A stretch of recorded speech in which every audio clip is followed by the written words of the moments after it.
बिहार विधानसभा चुनाव में सीट बंटवारे को लेकर राष्ट्रीय जनतांत्रिक गठबंधन एनडीए में बातचीत का दौर अब अंतिम चरण है। भाजपा और जदयू ने अपने कई पुराने चेहरों को हरी झंडी भी दे दी है, लेकिन अब तक औपचारिक रूप से घोषणा नहीं की है। यह घोषणा आज शाम तक संभावित है, लेकिन इससे पहले भारतीय जनता पार्टी की कोर कमेटी के सदस्य दिल्ली में राष्ट्रीय अध्यक्ष जेपी नड्डा के घर पर जुटे हैं। गृह मंत्री अमित शाह, बिहार चुनाव प्रभारी धर्मेंद्र प्रधान, केंद्रीय राज्य मंत्री नित्यानंद राय समेत भाजपा के वरिष्ठ नेता सीट शेयरिंग समेत कई मुद्दों पर बातचीत कर रहे हैं। राष्ट्रीय जनतांत्रिक गठबंधन एनडीए में सीट बंटवारे का काम 95% तक हो चुका है। भाजपा और जदयू दोनों 100 से अधिक पर चुनाव लड़ने की तैयारी में रहे।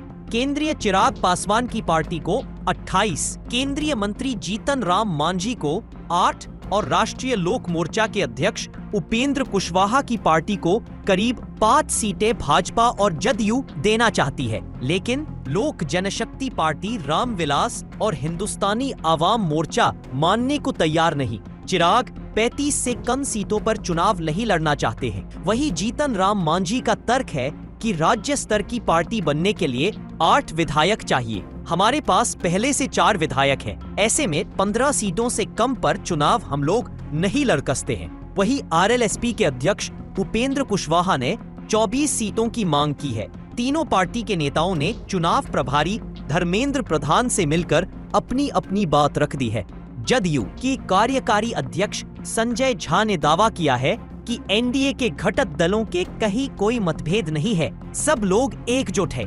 जल्द ही सीट बंटवारे का ऐलान कर दिया जाएगा। बिहार चुनाव को लेकर बीजेपी के साथ सीट बंटवारे की बातचीत पर एलजेपी रामविलास के अध्यक्ष चिराग पासवान ने कहा कि बातचीत सकारात्मक ढंग से चल रही है और अब अपने अंतिम चरण में है। जिस घोषणा का इंतजार आप लोग कर रहे हैं वह भी जल्द होने वाली है। हम लोग हर एक चीजों पर विस्तार से चर्चा कर रहे हैं ताकि बाद में गठबंधन के अंदर इसी भी चीजों को लेकर कोई संशय नहीं हो। हम हर छोटे बड़े मुद्दे, सीटों, उम्मीदवारों और प्रचार को लेकर विस्तृत चर्चा कर रहे हैं। जहां पर मेरे प्रधानमंत्री है वहां पर मुझे अपने सम्मान करने की चिंता नहीं है। अगर आप ये वीडियो YouTube पर देख रहे हैं तो हमारे चैनल को सब्सक्राइब कर बेल आइकन दबाएं और Facebook पर देख रहे हैं तो हमारे पेज को लाइक करें।